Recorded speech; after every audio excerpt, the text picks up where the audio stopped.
Salut, c'est El Crado. Bah, il y a des âmes fragiles et sensibles qui m'ont demandé de porter un t-shirt. Alors je porte un t-shirt, mais je suis à poil en dessous. Ah ouais, attends, faut choisir, c'est où le haut ou le bas.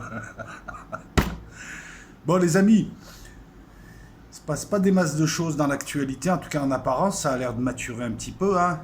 Par la tignasse de leurs cheveux, ces espèces d'acteurs de série B, ils vont vite aller faire la guerre, hein. Sinon, toutes leurs gesticulations là nous paraîtront ridicules dans quelques mois. J'ai lu, j'ai lu, lorsque je lis les commentaires et que je les trie, de temps en temps il y a une question, enfin même très souvent, une question intéressante. Et là j'ai vu, alors si moi je me souviens plus de ton nom et je reçois vraiment beaucoup de messages, mais si tu te rappelles m'avoir posé la question, rappelle-moi ton nom en commentaire, comme ça je le préciserai parce que je pense qu'il faut aussi te citer. Ta question est pertinente, ta question elle est toute simple, mais elle est pertinente et elle est très intelligente. Et elle me permet de faire une vidéo justement pour y répondre. Le type, il me semble que c'était un type, me disait, enfin m'écrivait, oui mais locaux, il suffit juste d'acheter du matériel et du matériel à forte valeur ajoutée, et puis voilà, et puis de faire pareil. Pourquoi est-ce qu'ils font pas comme ça les petits pays? Ça paraît con, mais c'est une bonne question, hein. Ouais, ouais, bah ouais, pourquoi ils font pas comme ça? Ben ils font comme ça, quand ils peuvent.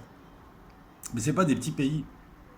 Parce que comme je te l'ai dit, on ne parle pas seulement de matériel à forte valeur ajoutée, on parle aussi de lois physiques, de technologie, de technique, de savoir-faire. Il y a des nuances, hein, à chaque fois, hein. Le savoir-faire, c'est l'expérience, plus la technique, plus la technologie, plus la maîtrise des lois physiques. Le savoir-faire, c'est par exemple, tu peux pas construire des sous-marins comme ça. Tu peux même aller envoyer des équipes, regarder comment font des pays qui ont une histoire marine, comme l'Angleterre, ou je pense plutôt à la France sur ce coup-là, parce qu'il y a des précédents, et malgré ça, tu vas pas avoir un super équipage. Il te faut 10 ans. Ouais, il te faut 10 ans. 10 ans du même équipage qui répète. Sans même te parler de maîtrise, de tout un tas de choses. Puisque regarde, je vais te balancer des trucs comme ça, en vrac. Tu vas aller former tes gars. Mais un sous-marin, c'est un ensemble de savoir-faire, de technologie.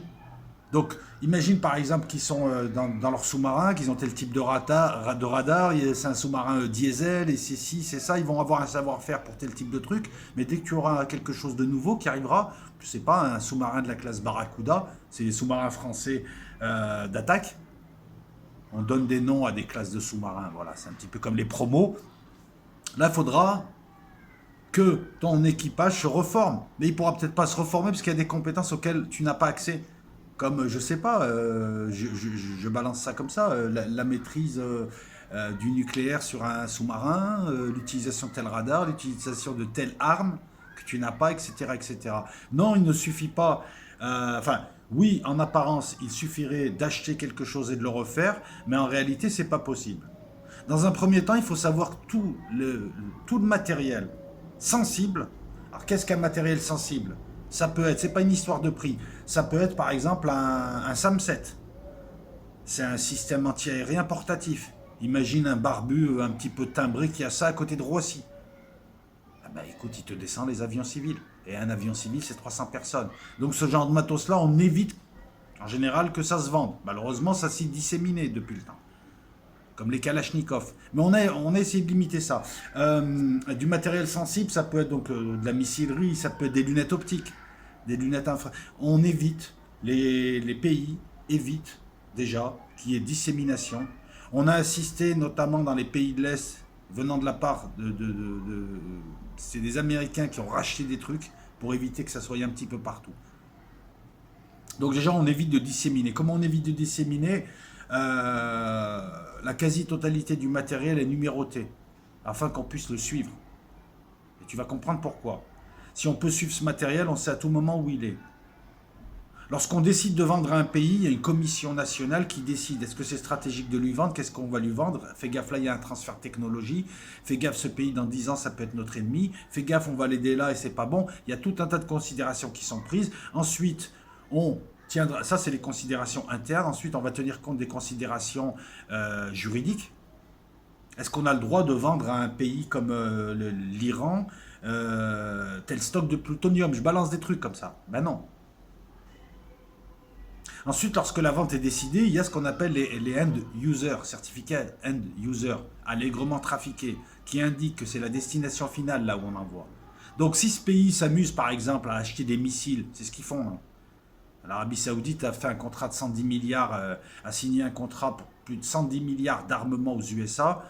Une grosse partie va en Syrie, une grosse partie alimente tout un tas de personnages, d'organisations de proxy, une grosse partie va au Yémen. Mais au moins, avec le certificat end user, quand tu vends un missile, un bateau, un avion, si jamais le pays en question ne le respecte pas, juridiquement, tu peux l'attaquer.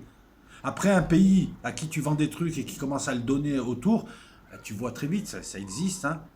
Il y a des implications diplomatiques, il y a des pressions, puis on ne lui vend plus. Donc tu vois, déjà, on ne va pas vendre à n'importe qui un missile de croisière. Il n'y a pas beaucoup de pays qui ont des missiles de croisière. Première chose. On fait attention à tout ça.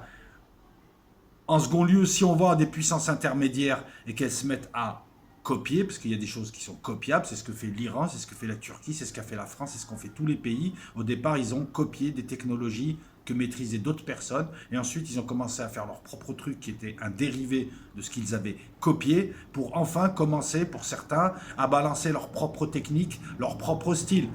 Les moteurs de la Stegma, c'est pas les moteurs Rolls-Royce. Même les Russes qui imitaient les moteurs Rolls-Royce, moteurs d'avion, hein, qui en ont fait, je crois, des Klimov, maintenant ils font leur propre moteur. On reconnaît la patte russe, c'est plus la patte anglaise. Donc lorsqu'on parle aussi de copier, c'est un mal nécessaire et c'est pas copier à l'école, c'est pas tricher. C'est ce qui se fait, tout le monde l'a fait. La Chine l'a fait allègrement et regarde maintenant, c'est une puissance, elle continue à le faire, mais elle a raison. Donc, on évite de vendre du matériel. Le matériel qui est vendu, on tient compte tout un tas de considérations. Lorsqu'ensuite on le vend, il y a aussi des protections juridiques. Et si jamais le type déconne, à ce moment-là, très très vite, lorsque la Corée du Nord ou le Pakistan a commencé à vendre son savoir-faire nucléaire, tout de suite, il y avait déjà embargo sur tout ce qui pouvait approcher de près ou de loin de nucléaire militaire, mais tout de suite on a commencé à leur mettre des pressions en disant pourquoi tu vends ces technologies, parce que tu peux vendre aussi des technologies, c'est bien mieux que vendre un missile. Et c'est ce qui me permet d'arriver aussi au troisième point, c'est bien mieux que d'acheter un missile, parce que si tu achètes un missile, si le Burundi, respect au Burundi, mais si le Burundi achète un missile nucléaire ou hypersonique, ils auront beau l'ouvrir, le fermer, ils vont pas comprendre. C'est pas qu'ils sont cons au Burundi, c'est qu'ils n'ont pas l'expertise, ils n'ont pas les filières scientifiques, ils n'ont pas l'expérience pour comprendre ces missiles et encore plus pour. Et en admettant qu'ils l'ouvrent, tu as tout un tas d'armements où il y a des puces, il y a une date de péremption. Tu as tout un tas d'armements où si tu ouvres certaines choses, ils ne marchent plus. Tu as tout un tas d'armements où tu auras beau acheter et le regarder, si tu n'as pas une filière scientifique, on revient toujours à l'école. Si tu n'as pas une base de gens intelligents qui envoient leurs enfants à la maternelle, au CP, au collège, au lycée, et il y a écrémage petit à petit. Grandes écoles, écrémage, écoles scientifiques, recherche, tout ça, tu vois, la pyramide, hein, plus il y en a en bas, et plus la pyramide montre en haut, c'est-à-dire plus tu seras performant. Mais si tu n'as pas tout ça, tu pourras le regarder 20 ans, le missile. Les Iraniens ou même d'autres ont pendant des années pompé des trucs, même les Russes, même les Américains, sans arriver à reproduire la technologie. À l'heure où je te parle, par exemple, les Russes n'arrivent pas à reproduire certains savoir-faire en matière maritime que la France a et qu'ils n'ont pas.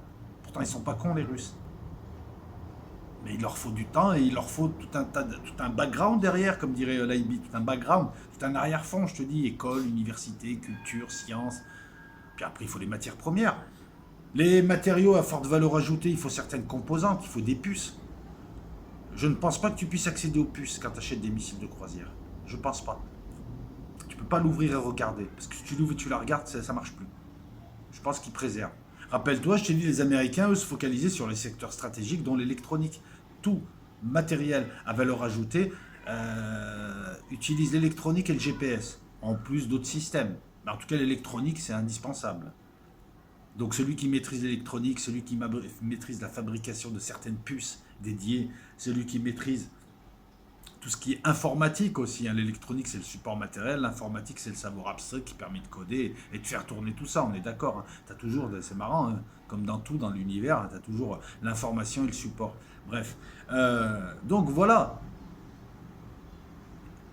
tout ceci, qu'est-ce que je pourrais te dire encore d'autre? Mais tout ceci n'empêche pas que des gens le font, mais le font à petit niveau. Et ça met autant de temps, voire plus de temps, parce que tu auras beau avoir le truc, voilà. Maintenant, il y a des gens qui le font et qui réussissent. C'est la Turquie, c'est l'Iran. L'Iran abat un drone Reaper. L'Iran, quelques mois après, te sort un drone. Ça s'appelle la rétro-ingénierie.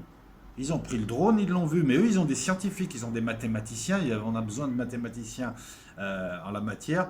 Ils ont des mathématiciens, ils ont des scientifiques, puis ils ont aussi le matos pour construire. Ils ont l'industrie pour reconstruire ça. Ils ont un passé militaire, ils ont des scientifiques militaires. Et pourtant, ça a mis le temps, mais très vite, voilà, ils le font. Le Burundi ne peut pas le faire. Le Burundi, ou je pourrais dire la Tunisie, ou ce que vous voulez. Je prends des petits pays volontairement. C'est pas une critique de ces pays. Et malgré ça, donc, il y a tout un tas de pays qui pratiquent donc l'achat pour apprendre et, en général, pour imiter et refaire. Ça se fait, oui. Je veux dire, tu construis une Jeep, tu construis un char. En général, tu pompes un peu les idées de l'autre, hein. De toute façon, les lois de l'aérodynamique, les lois de la physique, les lois de la résistance des matériaux t'imposent tout un tas de contraintes. Ce qui fait que c'est un peu comme les voitures maintenant, elles se ressemblent toutes.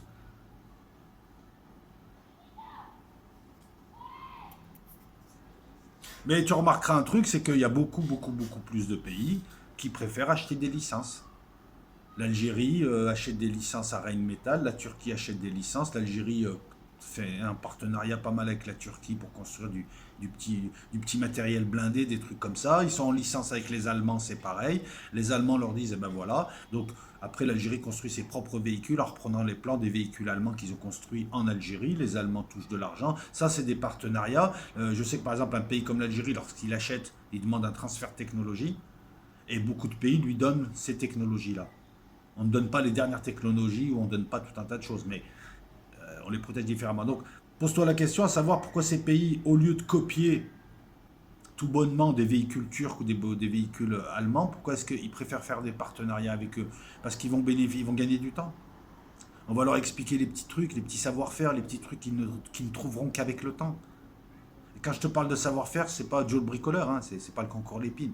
Je te parle de savoir-faire, c'est si tu bouges une tuyère d'avion un petit peu comme ça, oui mais là il y a un problème, ça surchauffe, ah attends on a trouvé une technique, les Américains ne l'ont pas, il faut utiliser tel tungstène, je te balance des trucs comme ça. Ça tu le trouves pas sur plan. Donc la question elle est de savoir pourquoi. En général un pays qui pompe, il va pomper quoi? Déjà un pays qui pompe, c'est un pays qui n'a pas d'argent, donc il n'y a pas de scientifique, il va pomper des petits trucs. Il va imiter les bateaux, enfin imiter. Il n'y aura pas la valeur ajoutée technologique dedans, des bateaux de pays. Maintenant, les pays, ça c'est pour les petits pays, donc ils vont faire ce qu'a fait la Chine pendant longtemps, des répliques de Kalachnikov, des SH. Bah, tu les vois, sorte de mitraillettes camembert. Donc en général, voilà, ils vont imiter, mais bon, jusqu'à quel point, et voilà, ils vont imiter une Kalachnikov, ça va donner encore que même là, je veux dire, la Kalachnikov est pas mal construite hors licence, mais je veux dire, quand les Hongrois ont voulu en faire, ils ont pris une licence AKM. Voilà, tu as différents types de Kalachnikov, la KM, la KSI, la KSA. Donc, les petits pays sans thunes vont copier, mais ils vont copier ce qu'ils pourront copier, des bribes de trucs archaïques hein, qu'on peut faire. Je veux dire, tu sais, c'est très facile de construire une balle ou un fusil d'assaut. Même toi, tu peux le faire. Hein. Je veux dire, en un mois ou deux, c'est le matos, c'est usiné, tout ça, c'est facile. Le système de la Kalachnikov, c'est un système préhistorique. C'est ce qui fait le succès de cette arme. Mais ces pays-là n'ont même pas d'argent pour essayer de s'acquérir quoi que ce soit. Parce que de toute façon, en plus, les marchés de l'armement sont tels, c'est blindé d'entreprises qui en fait ont été montées par des services secrets à la base. C'est hyper surveillé. Ces marchés-là sont faits de telle manière qu'il y a ce qu'on appelle des sonnettes. Si un petit pays commence à chercher un certain nombre de choses, mais ça peut être des trucs à la con, du bicarbonate de sodium.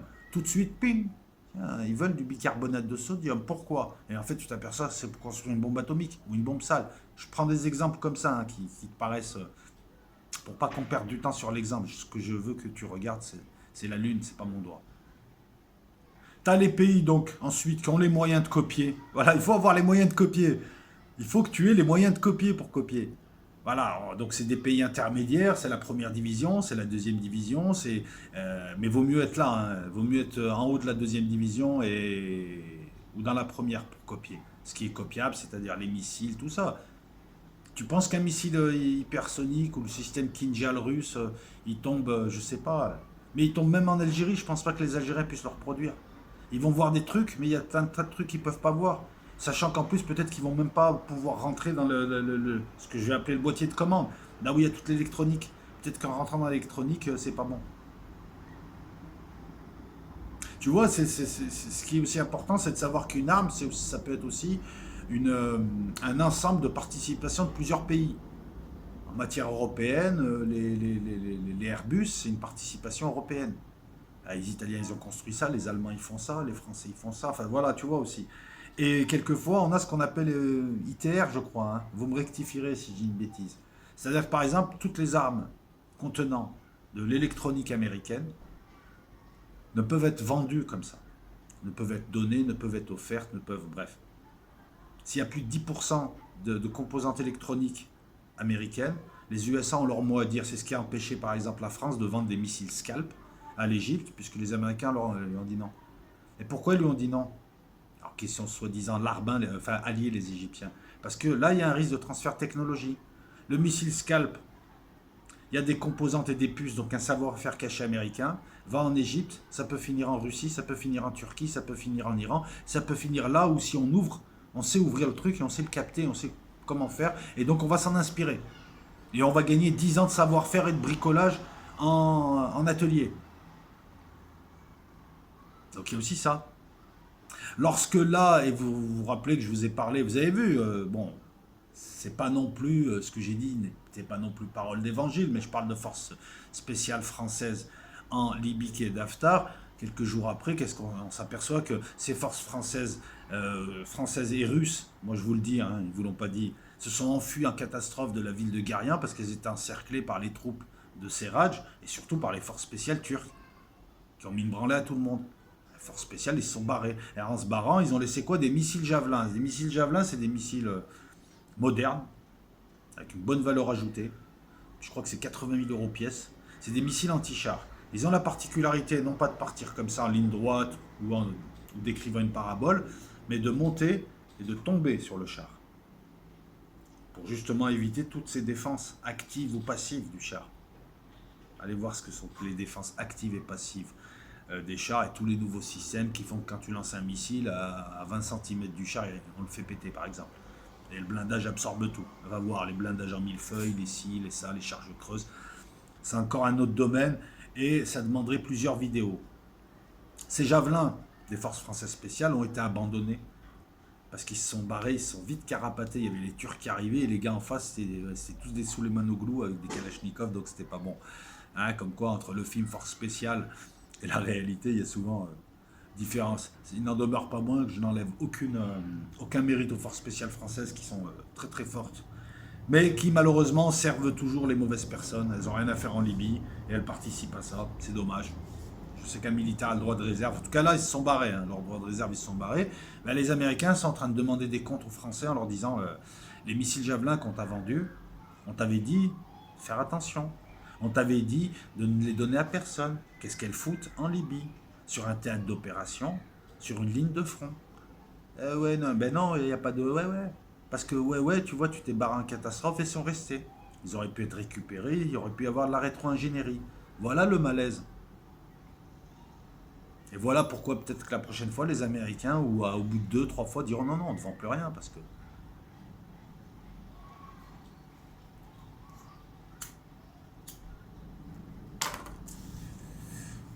Je regarde si je n'ai pas oublié les quelques notes que j'ai prises, mais...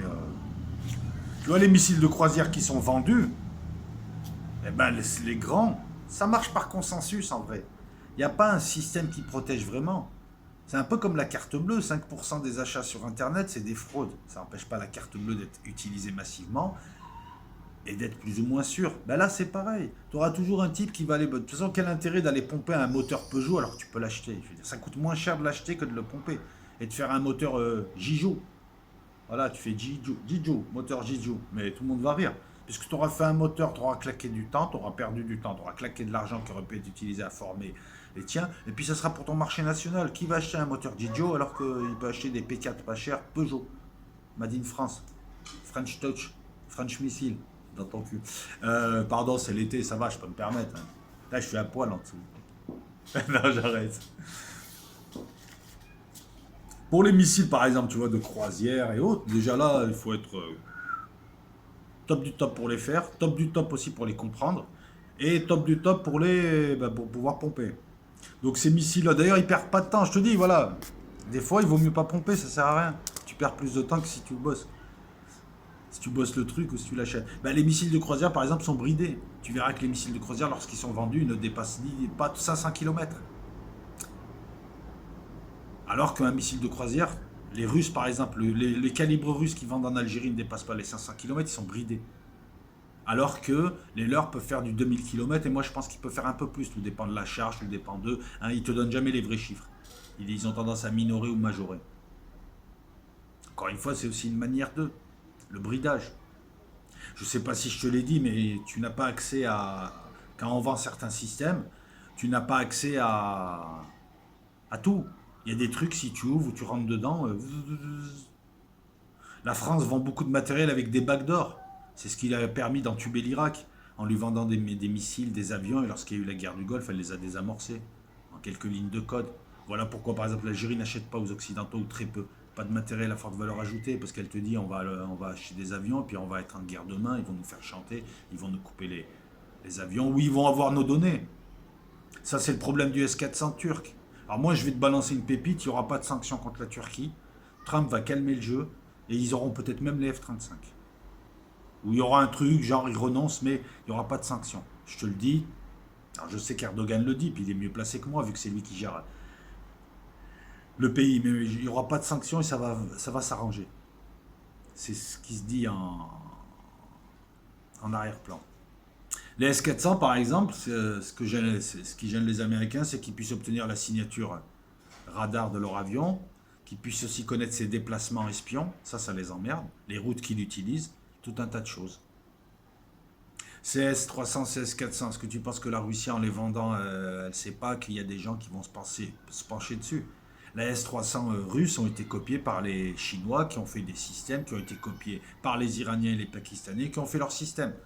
Mais est-ce que tu penses quand le S300 et le Corbad 15, système iranien dérivé d'un système chinois, dérivé de la famille des S75, S125, Peshora, Divina, etc., jusqu'au S500, est-ce que tu penses qu'il vaut mieux pas avoir le S300? Est-ce que tu penses qu'en imitant, tu claques pas plus de thunes que si tu achètes des S300? Tu vois le nombre de paramètres qui rentrent en ligne de compte et pourquoi ta question elle est excellente?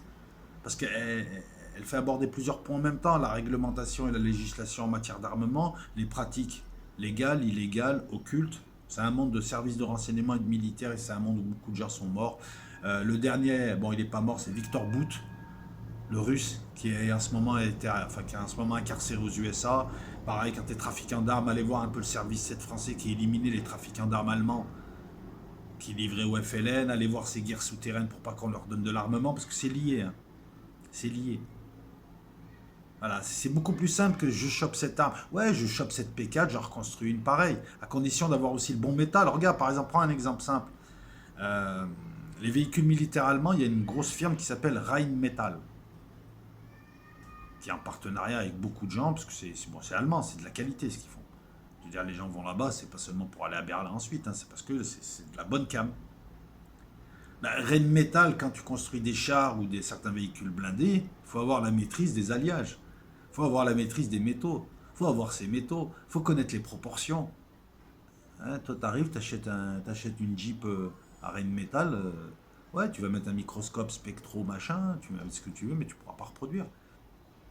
Et en admettant que tu reproduises et tu te mettes à le vendre, déjà ça t'aura coûté de l'argent, que tu aurais pu mettre ailleurs, tu aurais pu avancer plus vite, là tu es en train de te retarder, là tu es sur un footing, tu t'es arrêté, tu mates une libellule, croyant que ça te fera aller plus vite, le fait d'avoir ses ailes, mais en fait t'es con, parce que tout le monde est passé, tu n'auras pas les ailes de la libellule.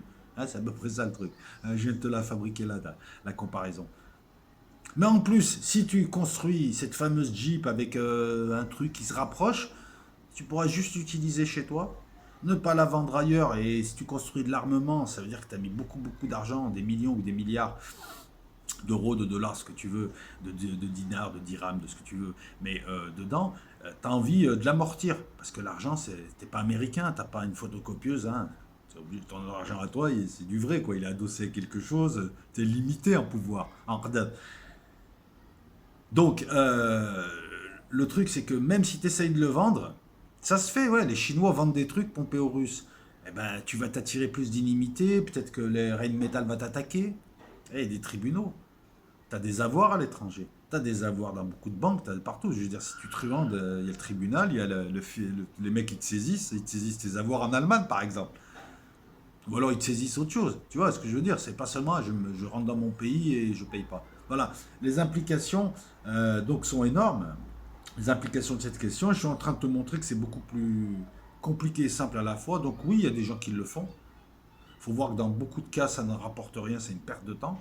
Ça ne fait pas avancer ton pays. C'est comme le gars qui copie sur son pote. Il sera toujours aussi mauvais à l'école. Il pourra de temps en temps choper une bonne note, mais bon, la maîtresse l'a cramé parce qu'elle sait qu'il est mauvais, elle le regarde faire, donc elle a compris qu'il copie sur l'autre. En général, il copie mot à mot, donc il n'avance pas. Il y en a qui le font, ça se fait. C'est un truc qui parasite les industries de l'armement. Et ceux qui le font, je les incrimine pas parce que tout le monde l'a fait avant. Tout le monde l'a fait avant et tu le ferais. Si tu as autour de toi, tous tes voisins ont des super appareils électroniques et que personne ne veut te donner le secret, personne ne veut t'en vendre et que toi tu vas en construire et tu te dis mais putain ça fait 30 ans, maintenant ils ont construit ça, nous aussi on va s'y mettre finalement, c'est pas suffisant. Parce que, ah merde, c'est de l'électronique, je sais pas ce que ça veut dire. Viens voir, attends, on ouvre le livre, attends, on regarde avec le livre, tu vois, voilà. Mais ça parasite.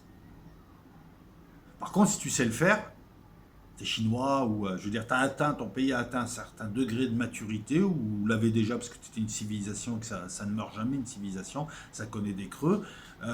Tu peux le faire, ouais, ça te fait gagner 20-30 ans. La France, lors des salons du Bourget des années 60-70, a même réussi toute une nuit à copier les moteurs de je ne sais plus quel avion russe, un avion civil. Une super opération des services secrets français. Les Russes ont pompé le Concorde. Les Russes ont pompé ça. Les Russes se sont fait pomper. Les Américains ont pompé, se sont fait pomper. Alors les Américains, c'est très simple. Eux, ils achètent à personne. Ils achètent tous les scientifiques de la Terre qui viennent chez eux parce qu'ils leur proposent des super conditions. C'est pour ça que tout le monde y va un temps. Et puis il revient vite. Et ils lui disent, si tu trouves des trucs, c'est pour nous. Et ils ont de l'avance. Et ils ont du savoir-faire. Et ils ont des universités. Et ils ont des écoles techniques, technologiques. Et ils ont des gens qui peuvent réfléchir. Et ils ont toute cette fameuse pyramide qui fait que toi, même toi, si tu copies, tu n'avanceras pas. Et que même si tu les copies, de toute façon, ton armement, il sera toujours inférieur au leur. En plus, voilà, il y a un autre exemple qui arrive. L'Arabie Saoudite, elle est pétée de thunes. Elle achète des F-15, elle achète des Typhoon, elle achète des F-16, des F-15 Strike, double Strike, je sais pas quoi, des Viper.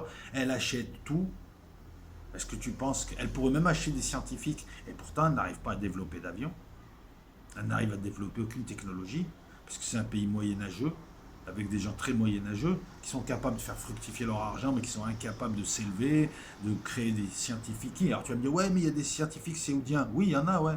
Des mecs à qui ont mis une blouse ou des mecs qui ont fait leurs études aux USA. Mais c'est-à-dire, si l'Arabie Saoudite et les pays du Golfe étaient des leaders en matière de technologie, genre Singapour, genre la Corée, ça se saurait. Donc tu vois que ça ne réside pas que dans l'argent. Les Séoudiens ont envoyé à plusieurs reprises, lorsqu'ils achetaient des bateaux français et du matériel français, ont envoyé des délégations et ont envoyé surtout leur personnel pour se former. Quand les types allaient là-bas, voyez ce que devenait le bateau, voyez comment les types étaient des burnes. Parce que pourquoi? Parce qu'il y a une mentalité, il y a un niveau d'éducation, ça compte tout ça. Tu vas pas acheter je te dis, tu vas pas acheter une frame et la refaire. L'Algérie ne peut pas le faire, alors a fortiori l'Arabie Saoudite, technologiquement parlant, oui, l'Algérie est devant largement. Quand en matière d'avion, oui, tu as des cas, oui, tu as des cas. Tu as un MiG-21 jordanien qui un jour est arrivé en Israël, s'est posé, escorté de deux, tu as le témoignage sur YouTube, escorté de deux capitaines israéliens avec leurs avions, il s'est posé, les Israéliens ont vu le MiG-21, ils ont appelé leurs potes américains, ils ont regardé un petit peu comment marchait la technologie russe. Et ils n'ont pas forcément pris quelque chose, hein, parce qu'ils avaient leur propre technologie. Ou peut-être qu'ils ont. Les Israéliens prennent parce que c'est ce qu'il faut faire. Mais les Américains n'ont peut-être pas pris parce qu'il faudrait tout changer leur savoir-faire. Mais ils ont regardé un petit peu. Pour les MiG-23, c'est pareil. Donc les grands pays le font, ça. Et ils n'achètent pas spécialement, ils le volent, ouais. Ils le volent. La majeure partie, depuis 70 ans, la majeure partie de l'espionnage, d'après-guerre, c'est un espionnage civil, c'est un espionnage industriel, c'est pour piquer des savoir-faire. Et la France a mis le temps, mais ça fait quand même 50 ans qu'ils font ça, qu'ils font les poches dans les hôtels à des diplomates chinois et autres. Je veux dire, nous on dit rien, mais ça se fait. Et il faut le faire. Et les Chinois font pareil. Les Chinois, les Russes, tu descends à l'aéroport de Pékin, tu descends avec ton ordinateur, tu as le Wi-Fi local, il prend toutes tes données. C'est comme ça qu'ils ont fait. Ils ont siphonné des milliers et des milliers d'hommes d'affaires. Les Américains espionnent pour leurs firmes. Donc là, pour revenir à l'armement, tout le monde le fait, mais il faut avoir les moyens de le faire, il faut avoir les moyens de faire quelque chose. Est-ce que ça en vaut la peine? Si c'est voilà, si c'est pour la maîtrise de la technologie balistique, ouais, ça vaut la peine. L'Iran, c'est ce qu'elle a fait et ça lui a permis, sans matos, avec un putain d'embargo, surtout, même sur les données, tu as des embargos sur les données. Les Iraniens ont, après 30 ou 40 ans, développé une balistique sérieuse qui fait peur à tout le monde. Imagine l'Iran avec tous ses mathématiciens, ses 80 millions de personnes, ça compte aussi le volume. Mais un pays comme le Burundi ou la Tunisie, ou même, je sais pas, parce que l'Algérie, là, elle a un seuil justement pour. Elle apprend ses technologies en ce moment, ce qui veut dire que dans 10-15 ans, elle a déjà ses satellites, elle a déjà ses trucs, bref. Elle n'a pas les lanceurs par contre. Ça, tu vois, en matière satellite, tout le monde peut faire un satellite, tous les pays, beaucoup de pays, il faut le lanceur. Ceux qui ont le lanceur, l'intermédiaire entre toi et l'espace. C'est toujours une histoire d'intermédiaire en fait. Ce qui est nécessaire et finalement est intermédiaire. Si, c'est vrai. Là, c'est la banque entre toi et ton argent, l'homme politique entre toi et le pouvoir, ton pouvoir. Ils sont toujours là, ils se créent des postes d'intermédiaire. En fait, c'est ça le truc de génie. Je suis ton intermédiaire avec Dieu. Il faut que tu passes par moi. Je touche un billet. Non, mais c'est toujours comme ça. Regardez, regardez. Analysez les structures, vous verrez. Bon, bref. Donc voilà. Est-ce que je t'ai parlé aussi de ces armes qu'on vendait qui avaient des dates de péremption? Puisqu'il y avait une puce dedans qui fait que, voilà, ça c'est ce qu'on fait, c'est ce qu'on fait depuis une ou deux décennies, mais surtout une décennie. Lorsqu'on veut armer des guérillas pas sûrs, des terroristes proxy, ou des Kurdes que tout le monde a fait tourner, parce que quand je regarde l'histoire kurde, je m'aperçois que tous les pays les ont fait tourner, en fait. L'histoire du Kurdistan, c'est une histoire de tournante. Ouais, je sais, pouce bas, ouais, vas-y. Vas-y, en attendant, c'est vrai ce que je dis. C'est pour ça que t'as pas de pays, c'est pour ça que t'es un sans pays fixe. Alors toi, t'es loin de copier même la Kalachnikov, même le caillou. Voilà, j'espère t'avoir répondu avec humour. C'est de l'humour, les nouveaux. Commencez pas. Puis bon, si t'aimes pas, t'aimes pas. J'espère t'avoir répondu de manière satisfaisante. Ça m'a permis un petit peu de. Je suis resté gêné. Ça m'a permis un petit peu de parler d'autre chose, de faire du lien. Et comment dire ça? Maintenant, pour ceux que ça intéresse, creusez. Là, je vous ai parlé de manière généraliste, comme ça, brûle pour point. Voilà, il y a ça, t'as bien vu, c'est un petit peu désordonné. Mais vous pouvez creuser cette piste qui est intéressante pour vous apercevoir qu'au final, pour copier, il faut avoir les moyens de copier. Quelquefois, copier, c'est moins bon que d'apprendre sa leçon. Ça met le même temps, voire à la limite, quand tu copies, tu perds du temps. Et puis quand tu copies, il faut aussi copier les bons, quoi. Parce que quand tu copies du matos, copier de matos, copier de matos, copier de matos, je te rappelle qu'à la fin, la guerre, surtout en matière de haute technologie, de guerre technologique, ça se joue à rien, ça se joue à rien. Les différences entre systèmes, entre avions, entre le missile qui touche et le missile qui passe à côté, ça se joue à rien du tout. Ça va très vite, ça se joue à rien. Donc quelque part, le dérivé du dérivé du dérivé, t'es pas dans la bonne position. Comprenne qui pourra. À bientôt. Je ferai une nœud intégrale. Non, je rigole. Et puis je suis pas nu, ça va, j'ai un short. Calmez-vous. Vous connaissez là, poussez. Commentaires préapprouvés. Je lis les commentaires une fois par jour. Je les fais passer ou pas. Vous avez la possibilité de voir mes vidéos sur Utip. Utip El Loco. Il y a en bas, il y a les descriptions. PayPal, Utip, mes chaînes secondaires, tout ça et tout. Si t'aimes bien, tu peux partager sur les réseaux sociaux. Si tu as un commentaire à faire, fais-le. Comme je te l'ai dit, commentaire préapprouvé. Si tu apprécies cette vidéo et tu penses qu'elle t'a apporté quand même quelque chose, un début de piste, parce que c'est toujours un début de piste avec El Loco. El Loco, il veut pas faire le boulot. Tu peux mettre un petit pouce. Et la bise à tout le monde. Passez une bonne fin de journée. Je vais essayer de vous en faire d'autres des vidéos là, mais j'ai pas envie, je te dis, j'ai pas envie de me presser parce que ça fait industriel. On est d'accord, on est tous en vacances. Donc si vous voyez quel loco, il n'a pas fait une vidéo d'ici à dimanche, c'est pas très grave. J'écris en ce moment, je réécris, je corrige 2 romans. Voilà, et je profite de la vie et je lutte contre la chaleur qui est moins chaude en ce moment. Portez-vous toutes et tous bien, la bise, merci, tout ça, la. Et je m'en vais de ce pas m'acheter un missile de croisière au quartier. Ciao.